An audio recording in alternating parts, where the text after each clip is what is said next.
ताकत होती है दिमाग की ताकत, बुद्धि बल जिसको कहते हैं बुद्धि बल।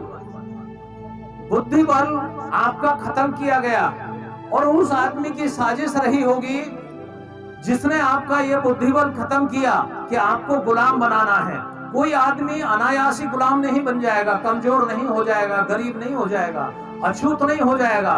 उसको गुलाम या अछूत या दलित या शोषित पीड़ित एक व्यवस्था के द्वारा साजिश के तहत बनाया जाता है। जो तीनों बात है वो तीनों बात पूरी हो जाएंगी। इसलिए आज बाबा साहेब अम्बेडकर जैसा सूर्य, बाबा साहेब अम्बेडकर जैसा सूर्य प्रकृति का समय का चक्र जैसे जैसे घूमता चला जाएगा, ये बाबा साहेब अम्बेडकर रूपी सूर्य उतने ही तेज से चमकता चला जाएगा। जब तक सूरज चांद रहेगा बाबा तेरा नाम रहेगा। धन्यवाद साहब। बुद्धिबल, धनबल, बाहुबल, ये जनबल और ये मनोबल देने का काम अगर किसी ने किया तो परम पूज्य बाबा साहेब अम्बेडकर ने दिया।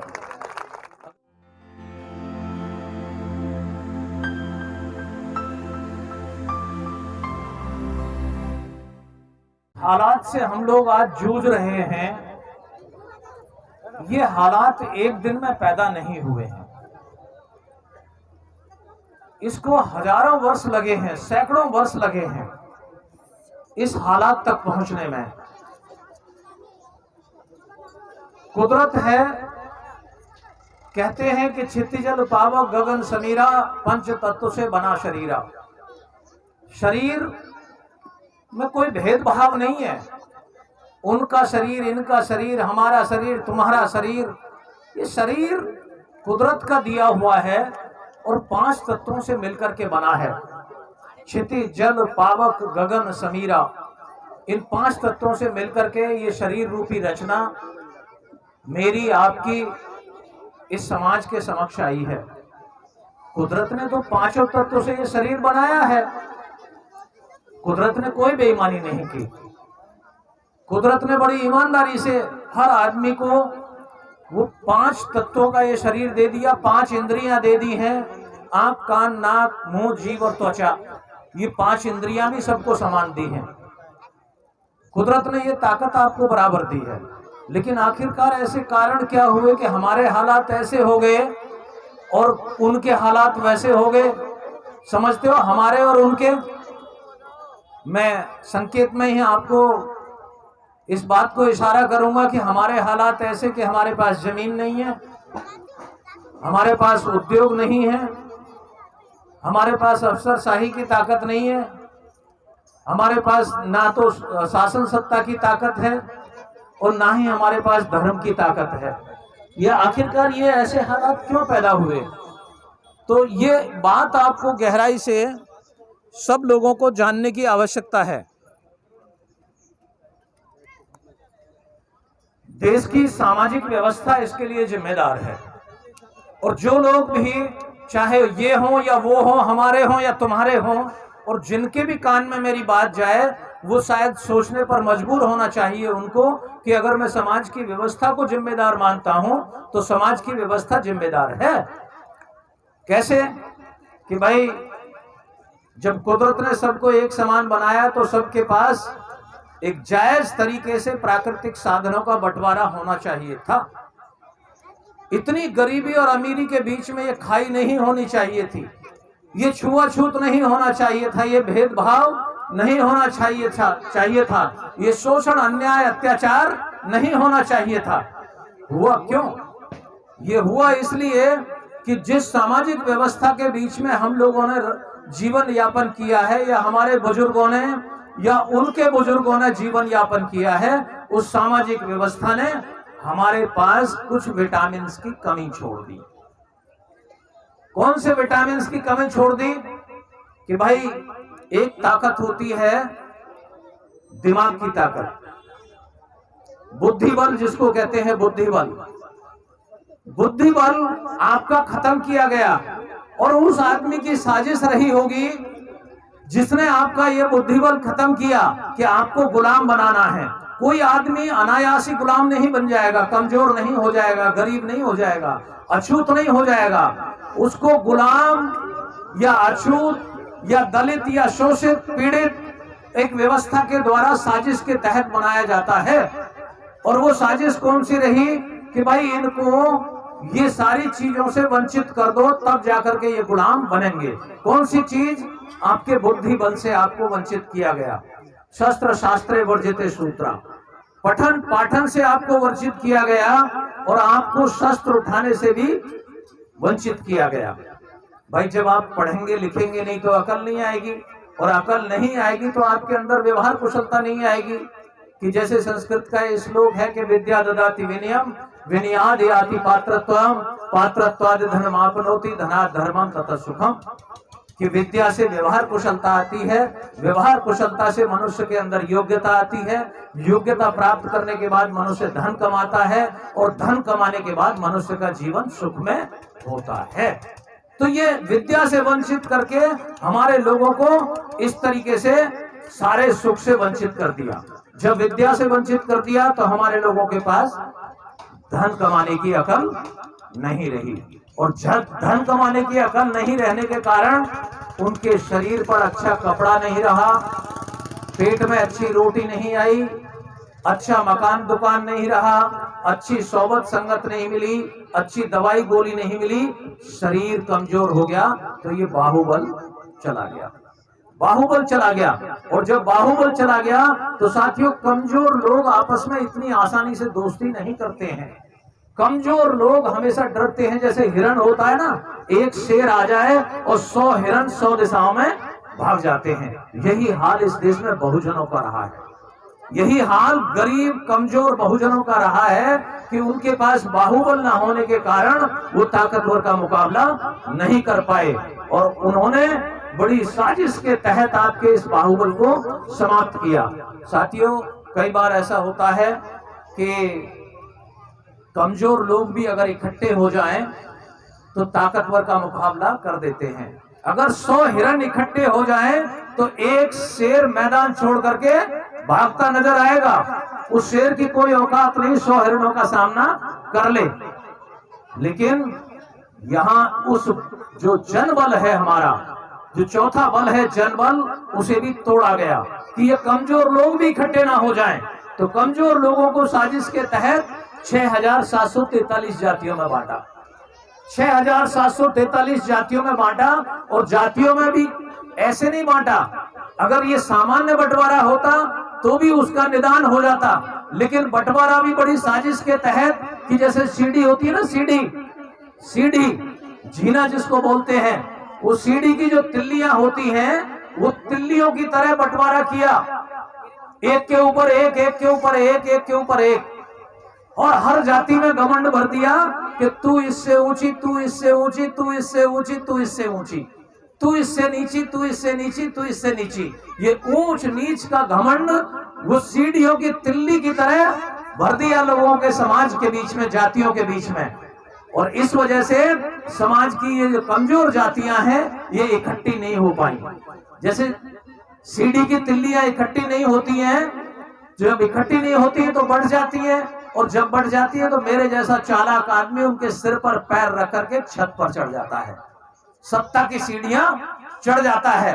इस तरीके से बहुजन समाज को जातियों में तोड़ा और ऊंच नीच बना करके तोड़ा, और ऊंच नीच ही नहीं कि छूत और अछूत बना करके भी तोड़ा।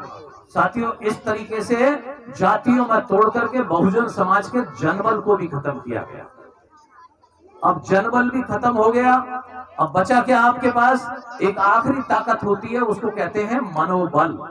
मनोबल, अगर एक कमजोर आदमी का मनोबल ऊंचा हो जाए तो वो दूसरों को समझा करके संगठन तैयार कर सकता है। जैसे चींटियां होती है ना, एक चींटी, 2 चींटी, 10 चींटी पैर के नीचे कहां दब के मर जाती हैं, हम परवाह नहीं करते। और वही चींटियां झुंड बना करके एक जगह इकट्ठी हो जाती हैं तो हमारे जैसा आदमी 2 कदम दूरी से निकलता है, दूरी से निकलता है। ये संगठन की ताकत होती है, ये संगठन की ताकत है। अगर इस देश का बहुजन आज भी उन चींटियों से सबक लेकर के संगठित हो जाए तो दुनिया की कोई ताकत इसका मुकाबला नहीं कर सकती। साथियों, इस तरीके से हमारे इस जनबल को तोड़ा। और जो मनोबल होता है, मनोबल को तोड़ने के लिए लोगों ने क्या किया, व्यवस्था ने क्या किया। अभी कह रहे थे ना, स्वामी जी ने नाम गिनाए थे। वो मनोबल तोड़ने के लिए बड़ी साजिश के तहत काम किया लोगों ने। पैदा गलती हमारी भी थी, बच्चा हमने पैदा किया और हम नामकरण के लिए लेके जा रहे हैं, दूसरे की गोद में बिठा रहे हैं कि भैया इसका नामकरण कर दो। हम मकान बना रहे हैं, दूसरे से उद्घाटन कर रहे हैं। बच्चे को पैदा हम कर रहे हैं, उसको पढ़ा लिखा हम रहे, पाल पलोस हम रहे, और शादी की तारीख दूसरे से निकलवा रहे हैं। तो वो तो जैसा, जब उसने हजारों साल तक तुम्हारे ऊपर रहम नहीं खाया, तो क्या तुम्हारे बच्चे को जब गोद में लेगा तो उसका नाम अच्छा रख देगा? वो ऐसा नाम रखेगा कि तुम्हारे बच्चे के अंदर का जो मन होता है उसे तोड़ देगा। वो कैसे टूटता है? वो टूटता है अपमानजनक नाम से। अपमानजनक नाम से, जैसे मैं भी गांव का रहने वाला हूं, तो पुराने जो नाम होते थे वो कैसे होते थे? घूरे, घसीटा, खचेड़ू। मेरे गांव में है इस नाम के लोग। घूरे, घसीटा, खचेड़ू। अरे अच्छी कदकाठी का आदमी, सकल सूरत का आदमी, और उसका नाम रख दिया घूरे। घूरे का मतलब कूड़े का ढेर। घूरे का मतलब कूड़े का ढेर, जिसपे गंदगी गंदगी फैली फेंकी जाती है, और उसका नाम रख दिया घूरे। अच्छी कद काठी सकल सूरत के आदमी का नाम घूरे रख दिया, और दिन में वो 100 बार घूरे घूरे घूरे घूरे सुनता है तो उसके अंदर का मन टूट जाता है, उसके चेहरे की रंगत फीकी पड़ जाती है, उसका मनोबल टूट जाता है। वो किसी का भी सामना स्वाभिमान के साथ नहीं कर पाता है। इस तरीके से वो मनोवैज्ञानिक तौर पर भी लोगों के मनोबल को तोड़ने का काम किया। अब साथियों, ये बीमारी है, ये मैंने आपको बीमारी बता दी। अब बीमारी है तो बीमारी का इलाज क्या हुआ? हमारे बीच में एक डॉक्टर साहब पैदा हुए। डॉक्टर साहब भी ऐसे नहीं, छोटे मोटे नहीं। डॉक्टर साहब ने बहुत पढ़ाई करी, अमेरिका में पढ़ाई करी, इंग्लैंड में पढ़ाई करी, और सबसे ज्यादा डिग्रियां हासिल करी, सबसे ज्यादा रिसर्च की, सबसे ज्यादा शोध किया उन्होंने, सबसे ज्यादा रिसर्च की और शोध किया। और वो डॉक्टर साहब के पास उस टाइम पर 32 डिग्रियां थी। 32 डिग्रियां डॉक्टर साहब के पास, क्योंकि बीमारी भी तो बड़ी थी।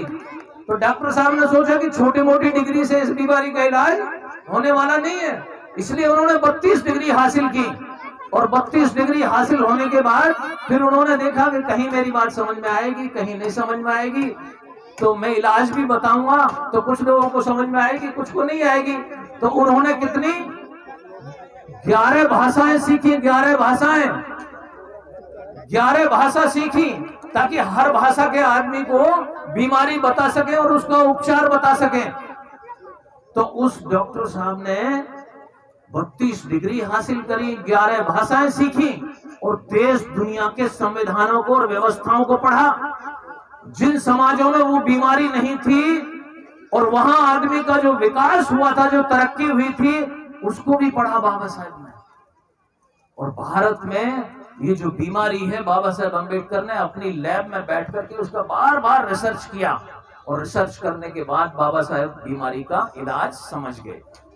जब इलाज समझ गए तो साथियों, 32 डिग्रियां हासिल करने के बाद देश आजाद होता है। बाबा साहब अम्बेडकर के अलावा कोई दूसरा योग्य व्यक्ति, कुशाग्र बुद्धि और सशक्त नेकली वाला व्यक्ति इस देश के नेताओं को नजर नहीं आता है, और बाबा साहब अम्बेडकर को इस देश के संविधान की रचना की जिम्मेदारी दी जाती है। बात को छोटा करके कह रहा हूं, बात बहुत लंबी है, और जब तक मैं बात को लंबी या कोई लंबी कह करके नहीं समझाएगा, जब तक पूरी दिल और दिमाग में बैठेगी भी नहीं। इशारे इशारे में समझो आज, क्योंकि वक्ता बहुत सारे हैं। तो साथियों, बाबा साहब अम्बेडकर को संविधान लिखने की जिम्मेदारी मिल गई, और बाबा साहब अम्बेडकर ने सोचा कि हाँ, जिस अवसर की मैं तलाश में था वो अवसर मुझे मिल गया, अब बीमारी का इलाज करने का मौका मुझे मिल गया। तो बाबा साहब अम्बेडकर समझ गए थे कि भाई विद्या सर्वोपरि है, ज्ञान सर्वोपरि है। अगर मेरे लोगों को गुलाम बनाया गया है तो इसलिए बनाया गया है कि वो अज्ञानी रहे हैं, अनपढ़ रहे हैं। तो इसलिए बाबा साहेब अम्बेडकर ने सबसे पहले भारत के संविधान में मौलिक अधिकारों की व्यवस्था की। मौलिक अधिकार का मतलब होता है मूल अधिकार, जो बुनियादी अधिकार हैं।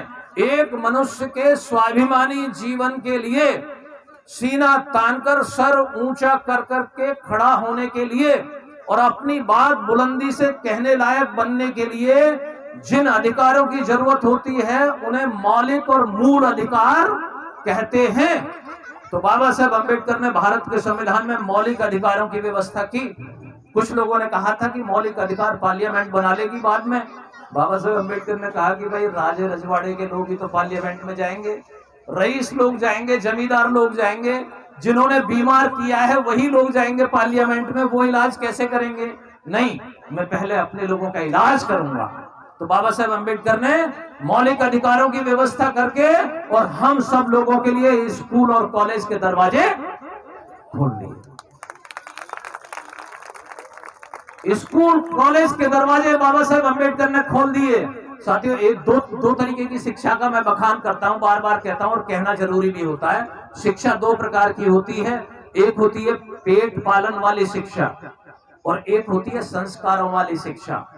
पेट पालन वाली शिक्षा क्या है? सिद्धांत गौतम ने डिग्री ले ली और डिग्री लेकर के कहीं नौकरी ले ली या कारोबार खड़ा कर लिया, पैसा कमा लिया और अपना पेट भर लिया, अपने परिवार का पालन कर लिया और मकान दुकान बना लिया और दुनिया से चले गए।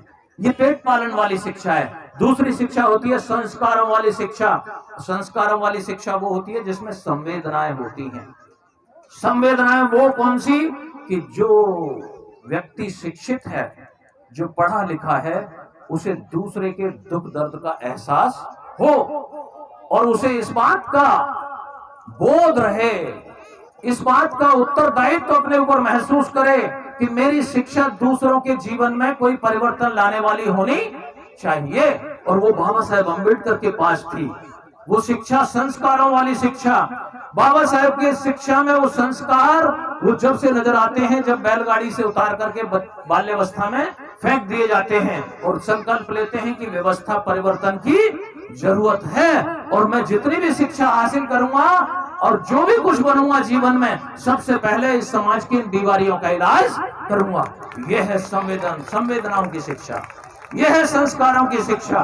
तो बाबा साहेब अम्बेडकर के अंदर वो संवेदनाएं और संस्कार अपने समाज का भला करने के लिए हमेशा उनके सर पर सवार रहते थे। तो बाबा साहेब अम्बेडकर ने मौलिक अधिकारों की व्यवस्था करके हमारे लिए शिक्षा के द्वार खोल दिए। और जब शिक्षा के द्वार खुल गए तो साथियों, हम लोगों ने डिग्रियां हासिल की, हम लोग पढ़े लिखे और पढ़ने लिखने के बाद ये बुद्धि बल वापस आया, इलाज होना शुरू हुआ। जो विटामिन हमसे छीन लिए थे या विटामिन जो हमको दिए नहीं गए थे वो वापस आए, बुद्धि बल वापस आया। और जब बुद्धि बल वापस आया तो साथियों, लोगों की नौकरी लगी, लोगों ने कारोबार खड़े किए, पैसा कमाना शुरू किया, ये धनबल वापस आया।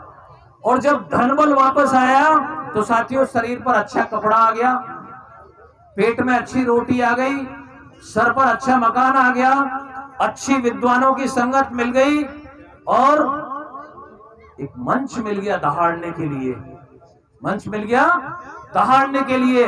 और इससे ये बाहुबल वापस आया, ये बाहुबल वापस आया।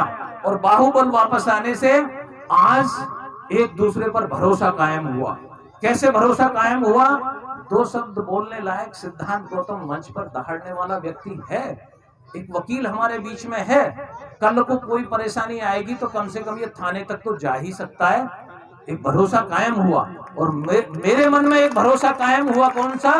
कि अगर मंच पर बोलते समय कोई उद्दंड किस्म का आदमी, सरफिरा आदमी यहां आकर के मेरी बेइज्जती करेगा तो मेरा समाज मेरे बीच में है मेरी रक्षा करने के लिए। ये भरोसा कायम हो गया। ये भरोसा कायम होने से दोस्ती बनी, भाईचारा बना और भाईचारा बनने से हमारा संगठन बना और संगठन बनने से ये जनबल तैयार हो गया। ये जनबल तैयार हो गया। ये जनबल तैयार, ये चौथी ताकत भी हमारे पास आ गई वापस। अब ये चौथी ताकत वापस आने के बाद ही आप सब लोगों को देखकर मेरा भी हौसला बुलंद है कि मेरा समाज बैठा हुआ है, मेरा मनोबल ऊंचा है, मेरा मनोबल ऊंचा है। जिस बात को मेरे बच्चे थे अभी यहाँ गाने बजाने का काम कर रहे थे, मुझे एक चीज महसूस हो रही थी कि अगर इन बच्चों की प्रतिभा को निखारने के लिए अवसर दिया जाए तो ये बड़े आत्मविश्वास के साथ एक बहुत अच्छा कार्यक्रम मंच पर कर सकते हैं। लेकिन समाज की दीनहीन अवस्था के कारण, शिक्षा का स्तर कम होने के कारण, आर्थिक स्थिति कमजोर होने के कारण इन बच्चों को वो अवसर नहीं मिल पा रहे हैं, इसलिए उनका मनोबल अभी थोड़ा कमजोर है। तो मेरा मनोबल आपको देख करके आज ऊंचा है और आज पूरे समाज का मनोबल ऊंचा है। क्यों? क्योंकि आज नाम भूरे घसीटा खचेड़ू नहीं रखा जाता। आज अपने बच्चा पैदा करके दूसरे की गोदी में नहीं रखा जाता कि भाई बच्चे का नामकरण कर दो। अब बच्चा का नामकरण खुद किया जाता है। सिद्धांत गौतम, विश्वजीत सिंह, ताकि जीत का जज्बा सिर पर कायम रहे। इस तरीके से आज हमारा मनोबल भी ऊंचा है और आज समाज में एक चेतना और जागृति भी आ रही है कि लोग अपने बच्चे की शादी अपने हिसाब से करने लगे हैं, अपने मकान का उद्घाटन भी अपने हिसाब से करने लगे हैं, नामकरण भी अपने हिसाब से करने लगे हैं। ये इस तुम्हारे समाज के स्वाभिमान की पहचान है, अकलमंदी की पहचान है। ये बहुत अकलमंदी की पहचान है कि अपना काम खुद करते हो। तो इस तरीके से हमारा मनोबल भी ऊंचा है। और ये पांचों के पांचों बल, बुद्धि बल, धन बल, बाहुबल, ये जनबल और ये मनोबल देने का काम अगर किसी ने किया तो परम पूज्य बाबा साहेब अंबेडकर ने दिया। अगर बाबा साहेब अंबेडकर से पहले किसी दैवीय शक्ति ने हमें मंच पर दहाड़ने का मौका नहीं दिया, हमें कुर्सी पे बैठने का मौका नहीं दिया। साथियों, अगर हमारा कल्याण, हमारा कायाकल्प हमें जानवर से निकाल करके अगर इंसान बनाने का काम अगर किसी ने किया है तो वो परम पूज्य बाबा साहेब अंबेडकर ने किया है। इसलिए परम पूज्य बाबा साहेब अंबेडकर की जयंती, हर व्यक्ति आज बाबा साहेब अंबेडकर को अपना भगवान मान रहा है, अपना उद्धारक मान रहा है, क्योंकि जिंदगी के मायने बदल गए। और इसलिए साथियों, मेरा आप सब लोगों से निवेदन है कि बाबा साहेब अंबेडकर के साहित्य को, बाबा साहेब अंबेडकर के साहित्य को 1000, 2000, 3000 रुपए खर्च करके अपने घर में रखिए। बच्चों को जब भी अवसर मिलेगा एक बार देखेंगे किताब कौन पढ़ेगा, देखेंगे किसकी किताब है, एक बार देखेंगे, फिर जिज्ञासा पैदा होगी, उसे पढ़ेंगे और पढ़ने के बाद फिर जानेंगे कि जो तीनों बात हैं वो तीनों बात पूरी हो जाएंगी। इसलिए आज बाबा साहेब अंबेडकर जैसा सूर्य, बाबा साहेब अंबेडकर जैसा सूर्य प्रकृति का समय का चक्र जैसे जैसे घूमता चला जाएगा, ये बाबा साहेब अंबेडकर रूपी सूर्य उतने ही तेज से चमकता चला जाएगा। जब तक सूरज चांद रहेगा, बाबा तेरा नाम रहेगा। धन्यवाद साथी।